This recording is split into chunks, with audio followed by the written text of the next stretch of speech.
Hello നമസ്കാരം. നമ്മുടെ ഇന്നത്തെ വീഡിയോയിലേക്ക് എല്ലാവർക്കും സ്വാഗതം. നമ്മൾ ഇന്ന് പറയാൻ പോകുന്നത് ടാലി പ്രൈമിനെ കുറിച്ചിട്ടാണ് കേട്ടോ. ടാലി പ്രൈമിൽ എങ്ങനെയാണ് അക്കൗണ്ട്സ് ചെയ്യുക എന്നുള്ളതാണ് നമ്മളിന്ന് പറയാൻ പോകുന്നത്. അതിൻ്റെ ഫസ്റ്റ് ഡേ ആണ് നമ്മൾ നോക്കുന്നത്.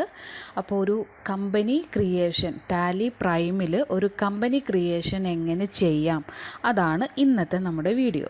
അപ്പോൾ നമുക്ക് വീഡിയോ കാണാം. ആദ്യം നമ്മൾ ടാലി ഓപ്പൺ ചെയ്യുക. ടാലി പ്രൈം എന്ന് പറഞ്ഞ് ഡെസ്ക് ടോപ്പിൽ അതിൻ്റെ ഐക്കൺസ് വരുന്നുണ്ടാവും. ഇത് എങ്ങനെയാണ് ഡൗൺലോഡ് ചെയ്ത് അല്ലെങ്കിൽ എങ്ങനെയാണ് ഇത് ഇൻസ്റ്റാൾ ചെയ്യുന്നത് എന്നതിനെ കുറിച്ചിട്ടൊരു വീഡിയോ നമ്മൾ ചെയ്യാം. ഇപ്പോൾ നമ്മൾ ഇതിൽ ഡൗൺലോഡ് ചെയ്തിട്ട് ഇൻസ്റ്റാൾ ചെയ്തതിന് ശേഷം ടാലി പ്രൈം എന്ന് പറഞ്ഞിട്ടൊരു ഐക്കൺ നമുക്ക് ഡെസ്ക് ടോപ്പിൽ കിട്ടും. ഈ ഐക്കണിൽ നമ്മൾ ക്ലിക്ക് ചെയ്യാം. ഇപ്പോൾ നമുക്ക് ടാലി പ്രൈം എന്ന് പറഞ്ഞിട്ടുള്ള ഓപ്ഷൻ ഓണായി വരുന്നത് കാണാം. നമ്മൾ ടാലി ചെയ്യുന്നതിൽ നിന്ന് വ്യത്യസ്തമായിട്ടാണ് അതിൻ്റെ മോഡ് വരുന്നത്. അതിൻ്റെ ഫീച്ചേഴ്സും കാര്യങ്ങളിലൊക്കെ മോഡലൊക്കെ ഒന്ന് മാറിയിട്ടാണ് നമുക്കിതിൽ കാണാൻ പറ്റുക. അപ്പോൾ ഇതാണ് നമ്മൾ ടാലി പ്രൈമിൻ്റെ വിൻഡോ. ഈ വിൻഡോയിൽ ഇവിടെ ഓപ്ഷൻസ് തന്നിട്ടുണ്ട്. അതിൽ എഡ്യൂക്കേഷൻ മോഡ് ഉണ്ട്, അതുപോലെ തന്നെ ലൈസൻസ് ഉള്ളതുണ്ട്, ആക്ടിവേറ്റ് ലൈസൻസ്, ന്യൂ ലൈസൻസ് എന്നൊക്കെ പറഞ്ഞിട്ട് വരുന്നുണ്ട്. അതെന്താണെന്ന് വെച്ച് കഴിഞ്ഞാൽ നമ്മൾ ഒറിജിനൽ പർച്ചേസ് ചെയ്യുമ്പോൾ അതിൻ്റെ ലൈസൻസ് കീ എൻട്രി ചെയ്തിട്ട് വേണം ചെയ്യാൻ. ഇവിടെ നമ്മൾ പക്ഷേ ഒറിജിനൽ അല്ല ചെയ്തിട്ടുള്ളത്, ഒരു എഡ്യൂക്കേഷണൽ വേർഷനാണ് നമ്മൾ എടുത്തിട്ടുള്ളത്. അതിലാണ് നമ്മളിപ്പോൾ ചെയ്യുന്നത്. അപ്പോൾ നമ്മളിവിടെ കണ്ടിന്യൂ ഇൻ എഡ്യൂക്കേഷണൽ മോഡ് എന്ന് പറയുന്ന ഓപ്ഷനിൽ ക്ലിക്ക് ചെയ്ത് കൊടുക്കുക. അപ്പം നമ്മൾ എഡ്യൂക്കേഷണൽ മോഡ് സെലക്ട് ചെയ്യുമ്പോൾ ഈ ഒരു ഫോർമാറ്റിലായിരിക്കും നമുക്ക് അടുത്ത വിൻഡോ വരുന്നത്. ഇവിടെ നമ്മൾ കമ്പനി ക്രിയേറ്റ് ചെയ്യാനുള്ള ഓപ്ഷനാണ് പറഞ്ഞത്. അപ്പോൾ ഇതിൽ ക്രിയേറ്റ് കമ്പനി എന്ന് പറഞ്ഞിട്ട് ഓപ്ഷൻ വരുന്നുണ്ട്. ഇതിൽ ക്രിയേറ്റ് കമ്പനി എന്ന് പറയുന്നത് സെലക്ട് ചെയ്യുക. ക്രിയേറ്റ് കമ്പനി സെലക്ട് ചെയ്ത് കഴിഞ്ഞാൽ ഇവിടെ നമ്മൾ ടാലി ERP9 ചെയ്തിരുന്ന പോലെ തന്നെയാണ് ഏകദേശം വരുന്നത്. അപ്പോൾ ഇവിടെ കമ്പനി നെയിം ചോദിക്കുന്നുണ്ട്. ആ കമ്പനി നെയിം ഏതാണെന്ന് വെച്ചാൽ സെലക്ട് ചെയ്യാം. അതിൻ്റെ മുന്നേ നമ്മളിവിടെ ഡ്രൈവ് സെലക്ട് ചെയ്ത് കൊടുക്കണം. കമ്പനി ഡാറ്റ പാത്ത് എന്ന് പറഞ്ഞിട്ട് വരുന്നുണ്ട്.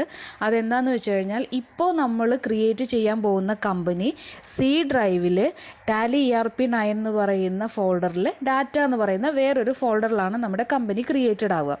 അപ്പോൾ ഇത് നമുക്ക് മാറ്റി ഡി ഡ്രൈവിലേക്കോ ഇ ഡ്രൈവിലേക്കോ ചേഞ്ച് ചെയ്യാം. അപ്പോൾ നമ്മൾ ചെയ്യേണ്ടത് ഡി ഡ്രൈവിലേക്ക് മാറ്റുകയാണ്. അവിടെ പുതിയൊരു ഫോൾഡർ ഉണ്ടാക്കി വേണമെങ്കിൽ നമുക്കതിനെ സേവ് ചെയ്യാൻ പറ്റും. അപ്പോൾ ഇവിടെ നമ്മൾ കമ്പനി ഡാറ്റ പാത്ത് എന്നുള്ള ഈ ഒരു പ്ലേസിൽ നമ്മളിത് മാറ്റി കൊടുക്കുകയാണ്. D://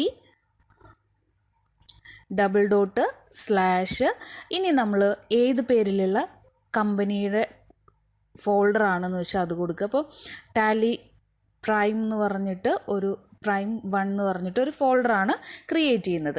ഇത് കൊടുത്തു. ഇനി നമ്മൾ എൻ്റർ ചെയ്യുക. അപ്പോൾ ഇവിടെ ഇതിൽ പുതിയ ഒരെണ്ണം ക്രിയേറ്റ് ചെയ്യാനാണ് പറയുന്നത്. നമ്മളിതിൽ നോ എന്നുള്ളത് കൊടുത്തു. ഡിയിൽ ഇതിനെ നമ്മൾ മാറ്റുക. ഓൾറെഡി ഈ ഒരു പേരിൽ കമ്പനി ക്രിയേറ്റ് ആയി കിടക്കുന്നതുകൊണ്ടായിരിക്കും, ഫോൾഡർ ക്രിയേറ്റ് ആയി കിടക്കുന്നതുകൊണ്ടായിരിക്കും അങ്ങനെ വരുന്നത്. അപ്പം നമ്മളിവിടെ ടാലി ന്യൂ എന്ന് പറഞ്ഞിട്ടൊരെണ്ണം ക്രിയേറ്റ് ചെയ്യണു.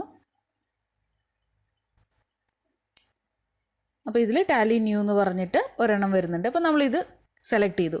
അപ്പോൾ ഇവിടെ കമ്പനി ഡാറ്റ പാത്ത് എന്ന് പറയുന്നത് ഡിയിൽ ടാലി ന്യൂ എന്ന് പറയുന്ന പുതിയൊരു ഫോൾഡർ. ഈ ഫോൾഡറിനുള്ളിലായിരിക്കും നമ്മൾ ക്രിയേറ്റ് ചെയ്യാൻ പോകുന്ന കമ്പനി വരിക. അപ്പോൾ ഇനി കമ്പനി നെയിമിൻ്റെ അവിടെ നമ്മൾ കമ്പനിയുടെ പേര് ടൈപ്പ് ചെയ്ത് കൊടുക്കുക.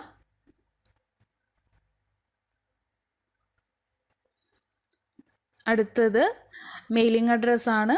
ഇവിടെ നമ്മൾ ബാക്കി ഡീറ്റെയിൽസ് ടൈപ്പ് ചെയ്ത് കൊടുക്കുക.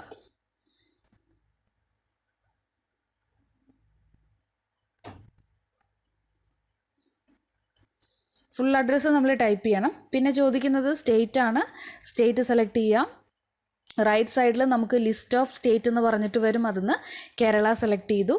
പിൻകോഡ്, അതേപോലെ telephone number, mobile number, fax, email, website address, ഇങ്ങനെയുള്ള കാര്യങ്ങൾ കൊടുക്കുക. പിന്നെ ഉള്ളത് ബേസ് കറൻസി സിമ്പിളാണ്. അത് റുപ്പീസ് വരുന്നുണ്ട്, റുപ്പീസിൻ്റെ ചിഹ്നം വരുന്നുണ്ട്. പിന്നെ ഉള്ളത് ഫിനാൻഷ്യൽ ഇയർ ബിഗിനിങ് ഫ്രം എന്ന് പറഞ്ഞിട്ടാണ്. അപ്പോൾ എല്ലാ ഫിനാൻഷ്യൽ ഇയറും സ്റ്റാർട്ട് ചെയ്യുന്നത് ഏപ്രിലാണ്, 1 ഏപ്രിലാണ്. 1 ഏപ്രിൽ ടു മാർച്ച് 31 വരെയുള്ളതാണ്. അപ്പോൾ ഇനി നമ്മൾ ഇവിടെ മാറ്റണമെങ്കിൽ ഇപ്പോൾ 2021 നമ്മൾ തുടങ്ങുന്നതെന്നുണ്ടെങ്കിൽ ഇത് ഓക്കെയാണ്. 1/4/2021 എന്നുള്ളത് നമുക്ക് കൊടുക്കാം. പിന്നെ ബുക്ക് ബിഗിനിങ് ഫ്രം എന്നുള്ള സ്ഥലത്തും ഓട്ടോമാറ്റിക്കായിട്ട് അത് വരുന്നുണ്ടാവും. അപ്പോൾ നമ്മളതും അതേപോലെ തന്നെ സെറ്റ് ചെയ്യാം. ഇനി നമുക്കിതിനെ സേവ് ചെയ്യാം. ഇവിടെ കറൻസി സിമ്പിൾ നമുക്ക് മാറ്റണമെങ്കിൽ മാറ്റാം. ഇനി ഇതിനെ നമ്മൾ സേവ് ചെയ്ത് കൊടുക്കുന്നു. അപ്പോൾ ഇവിടെ ആക്സെപ്റ്റ് ചെയ്യണമെന്ന് ചോദിക്കുന്നുണ്ട്, അതായത് കമ്പനി ക്രിയേറ്റ് ചെയ്യണമെന്നാണ് ചോദിക്കുന്നത്. ഇവിടെ നമ്മൾ എസ് എന്നുള്ളത് കൊടുക്കുക. ഇപ്പോൾ കമ്പനി ക്രിയേറ്റഡ് ആയി. അപ്പോൾ സാധാരണ നമ്മൾ കമ്പയർ ചെയ്ത് നോക്കുകയാണെങ്കിൽ ഇപ്പോൾ ടാലി ERP9 അല്ലെങ്കിൽ ടാലി പ്രൈമിലും കൂടെ കമ്പയർ ചെയ്യുകയാണെങ്കിൽ ടാലി ERP9 വരുമ്പോൾ നമ്മൾ കമ്പനി ക്രിയേറ്റ് ചെയ്ത ഉടനെ തന്നെ നമുക്ക് ഗെറ്റ് വേ ഓഫ് ടാലി എന്ന് പറയുന്ന ഒരു വിൻഡോയിലേക്കാണ് എത്താൻ പറ്റുക. പക്ഷേ അതിന് ശേഷമാണ് നമുക്ക് ആവശ്യമുള്ള ഫീച്ചേഴ്സ് കോൺഫിഗർ ചെയ്ത് നമ്മൾ എടുക്കുന്നത്. അപ്പോൾ ഏതെങ്കിലും അഡീഷണൽ ഫീച്ചേഴ്സ് വേണമെങ്കിൽ അത് നമ്മൾ എടുക്കുന്നത്. പക്ഷേ ഇവിടെ നമ്മൾ ടാലി പ്രൈമിൽ കമ്പനി ക്രിയേറ്റ് ചെയ്ത് വരുമ്പോൾ കമ്പനി ക്രിയേറ്റഡ് സക്സസ്ഫുള്ളി എന്ന് കാണിക്കും. എന്നിട്ട് അതിനാവശ്യമായിട്ടുള്ള എന്തൊക്കെ കാര്യങ്ങൾ അഡീഷണൽ ആയിട്ടുള്ള എന്തൊക്കെ ഡീറ്റെയിൽസ് നമുക്ക് വേണം എന്നുള്ളത് ഇപ്പോൾ തന്നെ നമുക്കിവിടെ കോൺഫിഗർ ചെയ്ത് കൊടുക്കാൻ പറ്റും. ഇപ്പോൾ maintenance accounts, enable bill wise entry, maintain inventory ഡീറ്റെയിൽസും അക്കൗണ്ടിങ് ഡീറ്റെയിൽസും ടാക്സേഷനും ഒക്കെ ഇപ്പോഴേ നമുക്ക് സെറ്റ് ചെയ്ത് കൊടുക്കാം. അപ്പോൾ അതൊക്കെ ആവശ്യമുണ്ടെങ്കിൽ ഇവിടെ തന്നെ നമ്മൾ സെറ്റ് ചെയ്ത് കൊടുക്കാം. ഇനി ഇതിനെ എൻട്രി ചെയ്ത് നമ്മൾ സേവ് ചെയ്യുകയാണ്. അപ്പോൾ ഇവിടെ GST ഡീറ്റെയിൽസിൻ്റെ ഓപ്ഷൻ വരുന്നുണ്ട്. നമ്മളവിടെ എസ് കൊടുത്തുകൊണ്ടാണ് ഇങ്ങനെ വരുന്നത്. അതിൽ സ്റ്റേറ്റ് കൊടുക്കുന്നുണ്ട്, അതുപോലെ തന്നെ registration type GST applicable from എന്ന് പറഞ്ഞിട്ട് വരുന്നുണ്ട്. പിന്നെ GST നമ്പർ അത് നിർബന്ധമായിട്ടും നമ്മൾ കൊടുക്കേണ്ടതാണ്. നമ്മുടെ കമ്പനിയുടെ GST നമ്പർ ഇവിടെ നിർബന്ധമായിട്ടും നമ്മൾ കൊടുക്കുക. അതുപോലെ ബാക്കി ഡീറ്റെയിൽസ് കൊടുക്കണം. ഇത് പീരിയോഡിസിറ്റി ഓഫ് GSTR1 എന്ന് പറഞ്ഞിട്ട് വരുന്നത്. അത് ചില കമ്പനികൾ മന്ത്ലിയാണ് ടാക്സിൻ്റെ ഡീറ്റെയിൽ കാണിക്കുന്നത്. ചില കമ്പനീസ് 3 മാസം കൂടുമ്പോഴാണ് ടാക്സിൻ്റെ ഡീറ്റെയിൽസ് കൊടുക്കുക. അപ്പം നമ്മൾ 3 മാസം കൂടുമ്പോഴാണെങ്കിൽ അത് ക്വാർട്ടേർലി എന്നുള്ളത് കൊടുക്കണം. അതല്ല എല്ലാ മാസവും ടാക്സിൻ്റെ ഡീറ്റെയിൽ കാണിക്കുന്നുണ്ടെങ്കിൽ അത് മന്ത്ലി ആയിട്ട് സെലക്ട് ചെയ്യുക. ഇനി നമ്മൾ എൻട്രി ചെയ്യുക. അതുപോലെ തന്നെ ഫ്ലഡ്സസ് വരുന്നുണ്ടെങ്കിൽ അത്, ഇങ്ങനെയുള്ള ബാക്കി നമുക്ക് ആവശ്യമായിട്ട് വരുന്ന എല്ലാ കാര്യങ്ങളും ഇവിടെ നമ്മൾ എസ് ആക്കി കൊടുക്കുക. ഇൻവോയ്സിൻ്റെ ഫീച്ചേഴ്സ് എന്തൊക്കെയാണ് വരേണ്ടത് എന്നുള്ളത്. ഇനി ഇതിനെ സേവ് ചെയ്യുക. ഇപ്പോൾ നമ്മുടെ കമ്പനി ക്രിയേറ്റഡ് ആയിട്ട് വന്നിട്ടുണ്ട്. ഇനി ഈ ഒരു കമ്പനിയിലാണ് നമ്മൾ ബാക്കി ട്രാൻസാക്ഷൻസ് ഫുള്ള് ചെയ്യുന്നത്. അപ്പോൾ കമ്പനി ക്രിയേറ്റഡ് ആയി വന്നു കഴിഞ്ഞതിന് ശേഷം ഈ ഒരു സ്ക്രീനിൽ എന്തൊക്കെയാണ് നമുക്ക് കാണാൻ പറ്റുക എന്നുള്ളതാണ്. ഒന്ന് കറണ്ട് പീരിയഡ്. അപ്പോൾ നമ്മൾ 2021 ഫിനാൻഷ്യൽ ഇയർ കൊടുത്തിട്ടുണ്ടായിരുന്നത്. അപ്പോൾ 1 ഏപ്രിൽ 2021 ടു 31 മാർച്ച് 2022 വരെയുള്ള ഫിനാൻഷ്യൽ ഇയർ നമുക്കിവിടെ കാണാൻ പറ്റും. അതേപോലെ തന്നെ കമ്പനിയുടെ പേര് നോ വൗച്ചേഴ്സ് എൻറ്റേഡ് എന്ന് പറഞ്ഞിട്ടാണ് വരുന്നത്. കാരണം നമ്മൾ ഇതിൽ ട്രാൻസാക്ഷൻസ് ഒന്നും ചെയ്തിട്ടില്ല. ട്രാൻസാക്ഷൻസ് ചെയ്തിട്ടുണ്ടായിരുന്നെങ്കിൽ ഇവിടെ ലാസ്റ്റ് ട്രാൻസാക്ഷൻ നടന്നിട്ടുള്ള ഡേറ്റ് ആണ് നമുക്ക് കാണാൻ പറ്റുക.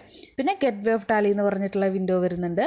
ഡേറ്റ് മാറ്റാനുള്ളത്, കമ്പനിയുടെ ഡീറ്റെയിൽസ് കൊടുക്കാൻ. അതേപോലെ തന്നെ മേലെ മെനൂസ് വരുന്നുണ്ട്. മാനേജ് എന്ന് പറയുന്ന ഒരു സെക്ഷനിൽ കുറച്ച് ഡീറ്റെയിൽസ് കാണിക്കുന്നുണ്ട്. അതിൽ കമ്പനി എന്നുള്ളത് നമ്മൾ എടുത്തു കഴിഞ്ഞാൽ കമ്പനി ക്രിയേറ്റ് ചെയ്യാനും ഓൾട്ടർ ചെയ്യാനും ചേഞ്ച് ചെയ്യാനും അതുപോലെ സെലക്ട് ചെയ്യാൻ, കമ്പനി ഡിലീറ്റ് ചെയ്ത് കളയാൻ, ഇങ്ങനെയുള്ള കുറേ ഓപ്ഷൻസ് നമുക്കിവിടെ കാണാം. അതേപോലെ ഡാറ്റ എന്ന് പറയുന്നതിൽ വരുന്നുണ്ട്. ബാക്കപ്പ് ചെയ്യാനും റീസ്റ്റോർ ചെയ്യാനും കമ്പനീനെ സ്പ്ലിറ്റ് ചെയ്യാനും, ഇങ്ങനെ ഒരുപാട് ഡീറ്റെയിൽസ് ഓരോന്നിലും ക്ലിക്ക് ചെയ്യുമ്പോൾ, ഓരോ മെനുവിലും ക്ലിക്ക് ചെയ്യുമ്പോൾ അതിൻ്റേതായിട്ടുള്ള ഡീറ്റെയിൽസ് നമുക്ക് ഇവിടെ കാണാൻ പറ്റും. അപ്പോൾ ഇങ്ങനെയാണ് നമ്മൾ ഒരു കമ്പനി ക്രിയേറ്റ് ചെയ്യുന്നത്.